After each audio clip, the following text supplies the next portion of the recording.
본문에서도 비록 짧았지만 이 한 절에서도요, 바로 지혜와 어리석음, 이 미련한 거에 대한 이제 비교를 하고 있죠.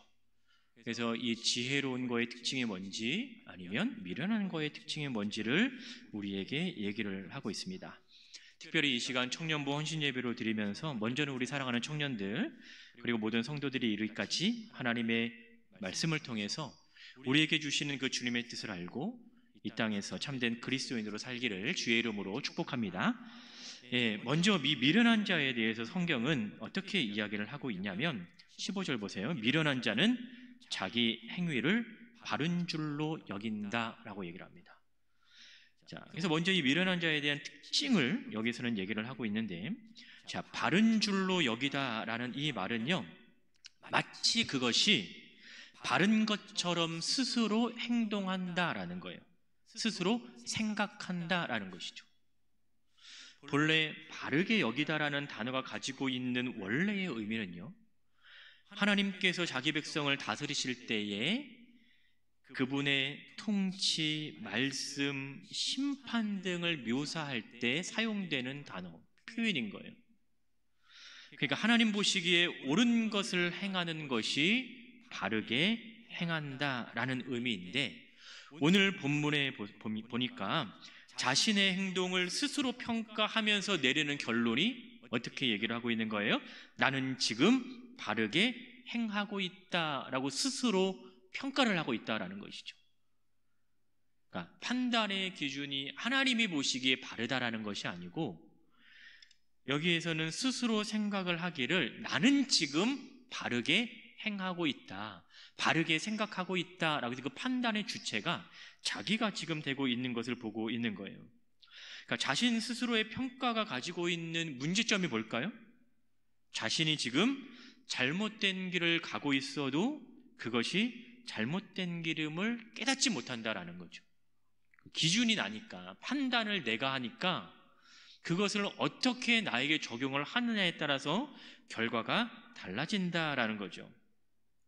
내가 지금 가고 있는 길이 제대로 가고 있는지, 내가 지금 행하고 있는 것들이 바른 것들을 행하고 있는 것인지에 대한 분별력이 약해질 수밖에 없다라는 거예요. 그러니까 자기 스스로 자신에 대한 인식이 약해진다라는 거죠.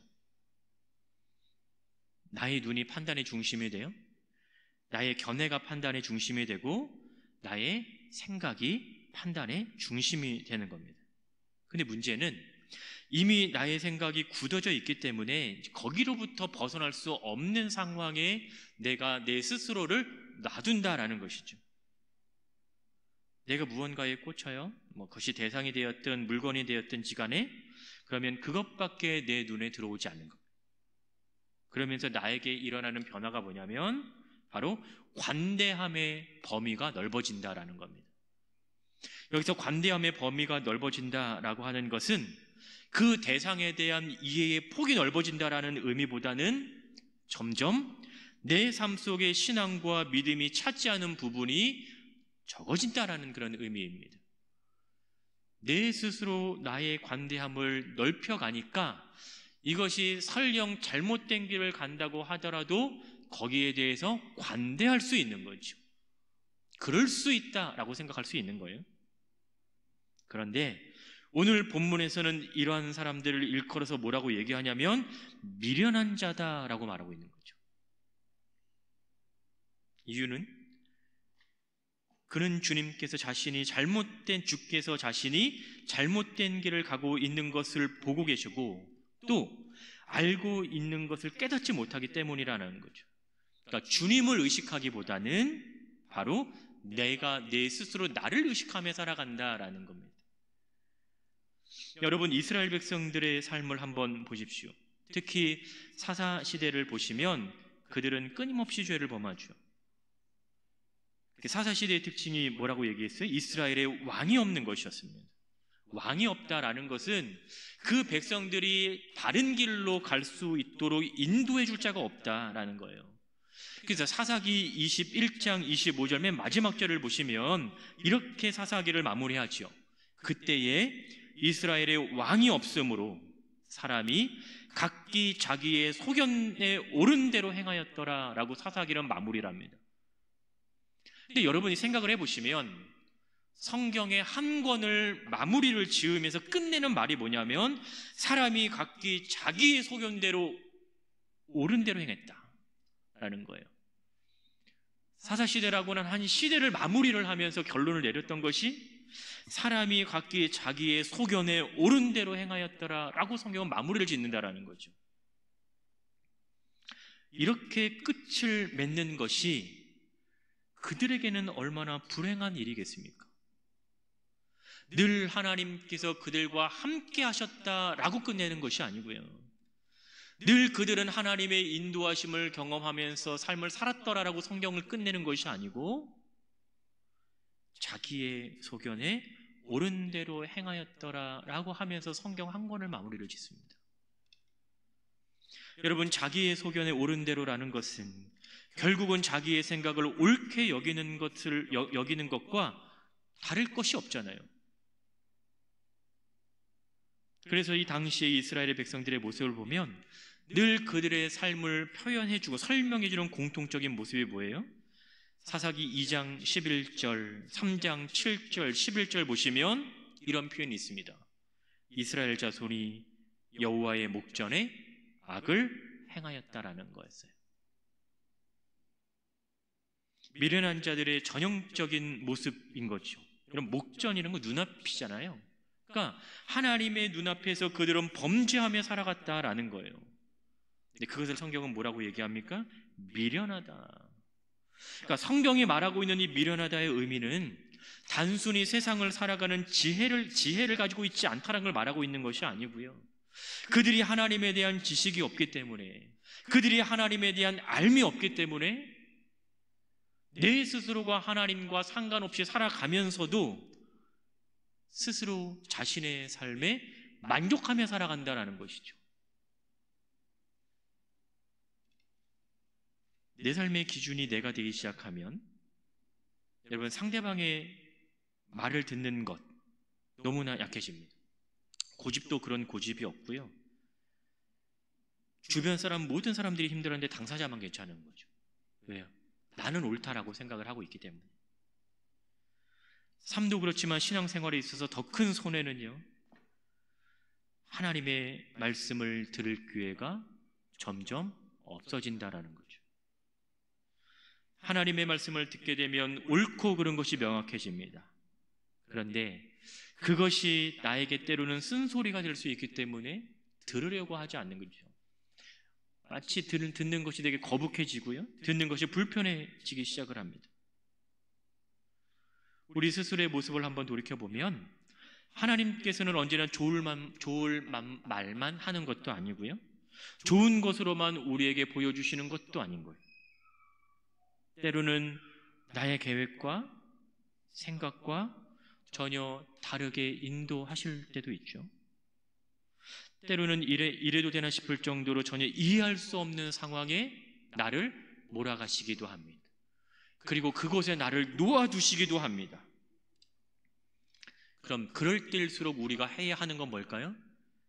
주의 말씀에 귀를 기울여야 하는 것이 우리는 맞다라고 생각을 하는데, 실제로 우리는 점점 듣는 것에 게을러지기 시작한다라는 것이죠. 내가 원하는 소리가 아니니까, 내가 바라는 말이 아니고, 내가 기대했던 그 모습이 아니기 때문에 점점 듣는 것을 게을리하기 시작한다라는 것입니다. 이렇게 될 때에는 나의 생각이 옳다라는 것이 전제가 되는 거예요. 그러니까 옳은 내 생각에 반대하는 것은 용납이 될 수가 없는 거죠. 하지만 내 스스로 나를 옳다고 생각을 하고 여기지만 성경은 오늘 본문에서 이러한 자를 미련한 자라고 단호하게 얘기를 합니다. 그러니까 자기 행위를 바른 줄로 여기는 사람은 듣는 것에 익숙하지 않는 거예요. 하나님의 말씀, 하나님의 그 음성을 듣는 것에 대해서 때로는 거북해질 수도 있다라는 것입니다. 그런데 성경에서 지혜로운 자는요, 어떻게 얘기를 하냐면 권고를 오히려 듣는다라고 얘기를 합니다. 그러니까 미련한 자는 자기의 행위를 바른 줄로 여기는데 지혜로운 자는 권고를 듣는다라고 얘기합니다. 지혜로운 자는 들음으로 연결을 시키고 있는데 미련한 자는요, 들음의 과정이 생략돼서 행함으로 바로 나타나기 시작을 하는 거예요. 그러니까 여기에 더 큰 차이가 있는 거죠. 여기서 주의 깊게 살펴볼 것이 있는데, 듣기는 듣는데 그러면 무엇을 듣느냐의 문제입니다. 오늘 본문의 구절에 보면 권고를 듣는다라고 얘기를 합니다. 여기서 말하는 권고는요, 충고도 될 수 있고 조언도 될 수 있습니다. 그런데 때로는 질책도 포함이 될 수도 있습니다. 여러분, 우리는 살아가면서 듣는 삶보다는요, 말하는 삶에 좀 더 익숙해져 있는 삶을 살아가는지도 모르겠습니다.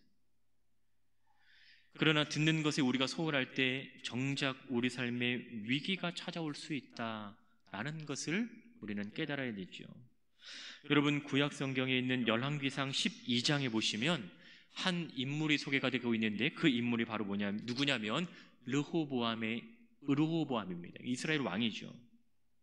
르호보암은 솔로몬의 아들이었어요. 우린 솔로몬 다 아시잖아요. 근데 이 르호보암이 왕이 되었을 때 그는 아버지였던 솔로몬과 전혀 다른 통치의 모습을 보여줍니다. 그 가운데 하나가 바로 뭐냐면 열왕기상 12장 8절에 나와 있는 말씀입니다. 다 같이 한번 읽어볼게요. 시작. 왕이 노인들이 자문하는 것을 버리고 자기 앞에 모셔있는 자기와 함께 자라난 어린 사람들과 의논하여. 르호보암이 왕이 되었을 때의 그가 국정을 펼치면서 취했던 행동이 바로 뭐냐면 노인들의 자문을 버렸다라는 거예요. 여기서 노인은 단순히 나이가 많아서 늙은이를 말하는 것이 아닙니다. 이스라엘의 장로들을 일컫는 것입니다. 이들 장로들의 사회적인 위치나 지위는 결코 멸시될 수 없는 것이었어요. 더군다나 르호보암 이전부터 활동을 하던 분들이었잖아요. 그러면 국정에 있어서 그 누구보다도 많은 경험을 가지고 있었을 것이고 탁월함을 가지고 있었던 사람들이 바로 여기에서 말하는 장로들이라고 하는 거죠. 그런데 성경은 뭐라고 얘기를 하냐면 왕이 노인들이 자문하는 것을 버렸다라고 얘기합니다. 그리고 버리고 난 이후에 취한 것이 뭐예요? 자기와 함께 자라난 어린 사람들과 의논하였다라는 거예요. 여기서 어린 사람들은 젊은 신하들을 말합니다. 앞서서 언급되었던 장로들과는 전혀 다르다는 거죠. 경험이 많고 사리분별력이 있는 자들과 그렇지 못한 자들을 지금 비교가 되고 있는 건데요. 르호보암의 위치에서 과연 누구의 말을 들어야 할 것이냐라는 거죠. 한 나라의 왕으로서 그가 들어야 될 말이 누구로부터 나오느냐라는 거거든요.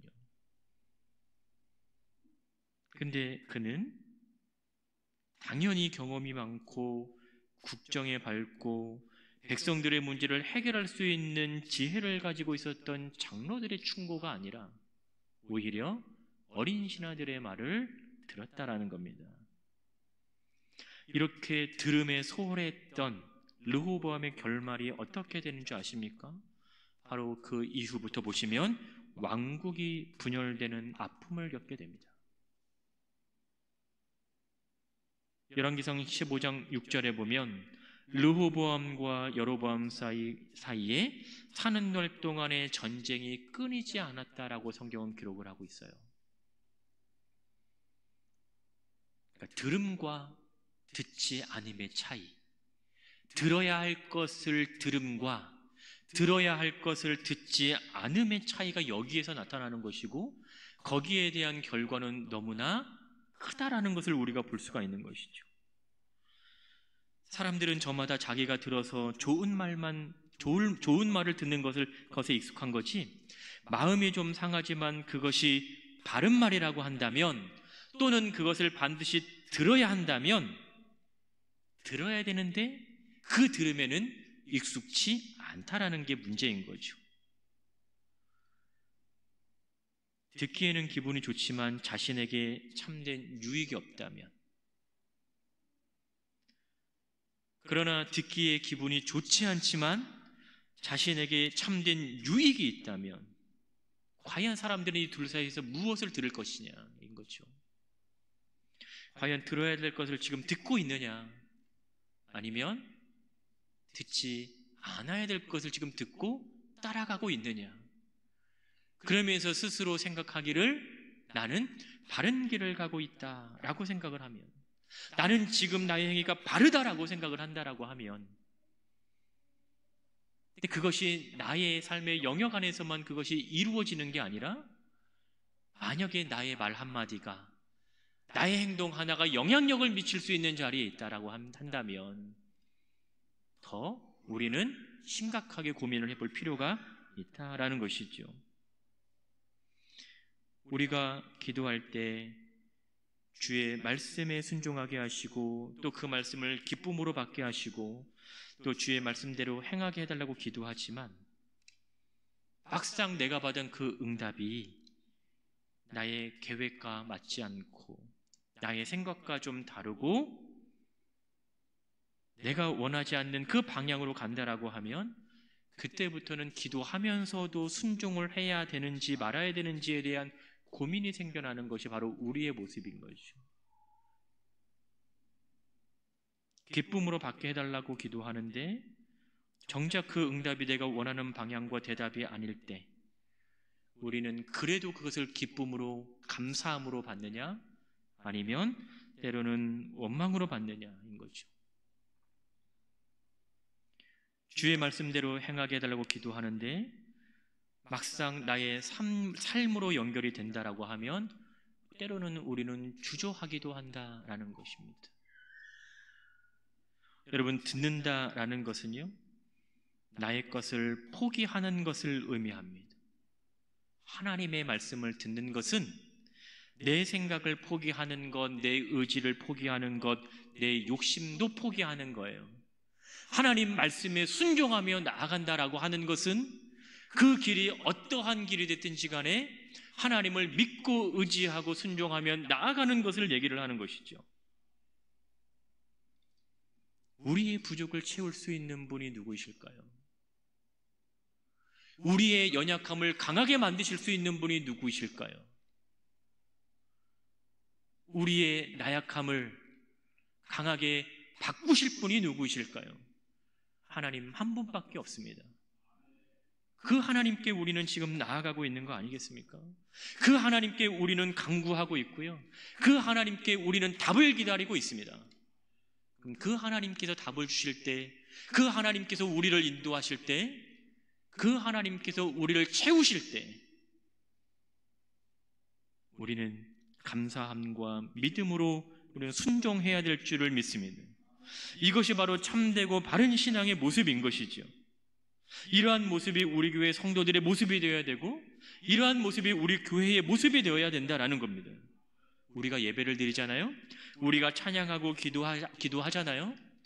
꼭 그럴 때마다 우리는 많은 도전을 받게 됩니다. 그러면 그 안에서 도전으로만 끝나는 것이 아니고, 도전에 따라서 우리 삶 가운데 변화가 이루어지는 것, 그 말씀을 통해서 우리의 삶에 새로운 변화가 이루어지는 것,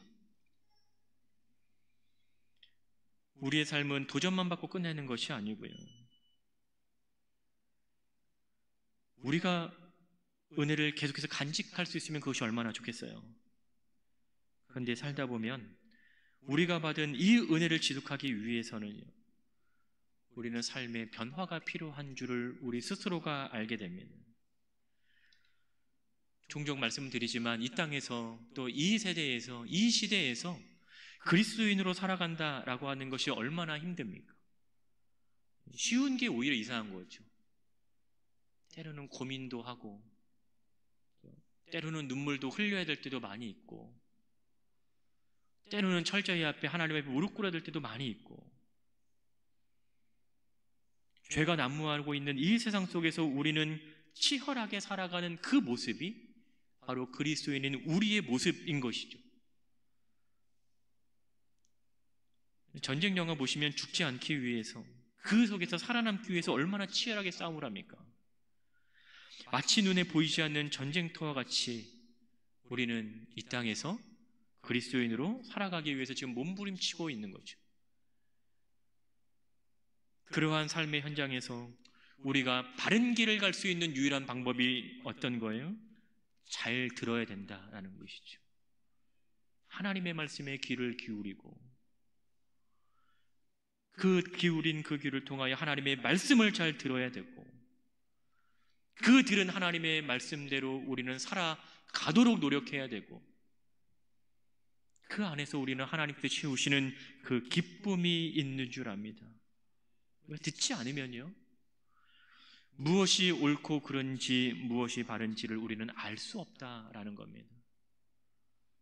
우리 삶의 기준이 어떤 거겠어요? 우리가 옳고 그름을 분별하고 판단할 수 있는 그 기준이 어떤 것이 될 수 있겠습니까? 하나님의 말씀 외에는 없습니다. 그 하나님의 말씀을 우리가 가지고 있기 때문에 우리는 그 말씀대로, 그 말씀에 따라서 우리는 살아가는 거지요. 여러분은 하나님의 말씀을 듣는 것에 여러분 익숙해지십니까? 여러분은 늘 살아가면서 그 하나님의 말씀을 듣기 위해서 여러분 몸부림치며 살아가고 계십니까? 지혜로운 자는요, 듣는 사람이라고 성경은 얘기를 하고 있습니다.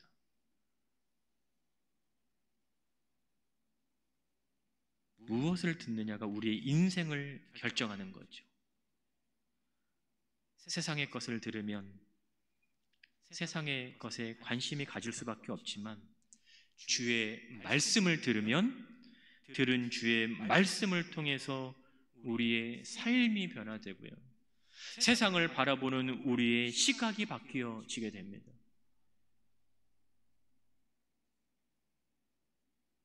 내 삶을 주의 말씀을 통해서 조명할 수 있는 것, 우리가 살아가면서 주의 말씀을 통해서 내가 살아가는 그 인생을 돌이켜볼 수 있는 것, 이것이 우리가 경험하고 있는 하나님의 축복 아니겠습니까?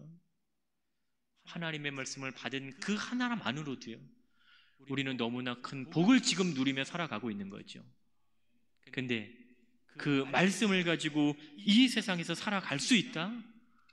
그리스도인에게 있어서 이보다 더 큰 은혜가 어디 있고, 그리스도인에게 있어서 이보다 더 큰 복이 어디 있겠습니까? 주의 말씀이 기준이 될 때 우리는 무엇이 옳은지 무엇이 틀린지를 분별할 수 있습니다. 여러분은 어떤 것을 듣기를 원하세요? 여러분은 살아가면서 무슨 말을 듣기를 원하십니까? 여러분은 살아가면서 누구의 말을 듣기를 원하세요? 신앙에 유익이 없고 변화를 일으키지 못하는 그 들음으로부터 우리는 돌이켜야 될 줄 압니다. 미련한 자의 모습과 이 지혜로운 자의 모습, 이 둘 중에 우리가 어떤 모습을 취할까라고 물어보면 우리는요, 지혜로운 자의 모습을 취해야 된다라고 우리는 대답을 하겠죠. 그러면 과연 나는 듣고 있는가? 과연 나는 하나님의 말씀에 듣는 것에 익숙한 삶을 살아가기를 노력하고 있는가? 혹시나 주의 말씀을 소홀히 여기고 있지는 않은가? 우리 스스로가 우리의 삶을 돌이켜볼 필요가 있습니다. 자기 행위를 바른 줄로 여기며 듣기를 소홀히 하는 이 미련한 자의 모습으로 살아가지 않아야 되죠. 오히려 주의 말씀에 귀를 기울이면서 주의 말씀에 따라 살아가는 여러분 되시기를 주의 이름으로 축복합니다. 특별히 청년의 시기를 살아가는 우리 청년들, 하나님의 말씀을 듣는 것에 게을리하지 않기를 축복합니다. 우리 청년들의 이 시기가 얼마나 활발한 시기입니까? 얼마나 자신감이 넘치는 시기예요? 얼마나 에너지가 넘치는 시기입니까? 모든 것을 도전해 볼 수 있고, 모든 것을 꿈꿀 수 있고, 또 모든 것을 한번 해볼 수 있는 그 시기인데, 이 시기에 하나님의 말씀을 듣는 것이 얼마나 중요한 일입니까? 여러분이 가지고 있는 이 장점에 하나님의 말씀이 더하여져서 여러분을 통해서 하나님의 나라가, 하나님의 영광이 선포되기를 주의 이름으로 축복합니다. 미련한 자의 모습이 아니라 지혜로운 자의 모습이 바로 우리 청년들의 모습, 바로 우리 교회의 모습이 되어야 될 줄을 믿습니다. 늘 하나님의 은혜가 있기를 원하고, 늘 주의 말씀을 듣기를 원하고, 늘 주의 말씀이 여러분의 삶의 기준이 되기를 바라면서 늘 하나님의 말씀에 귀를 기울임을 통해서 바른 길로 나아가고 은혜로운 길을 걸어가시는 우리 사랑하는 성도 여러분 되시기를 주의 이름으로 축원합니다.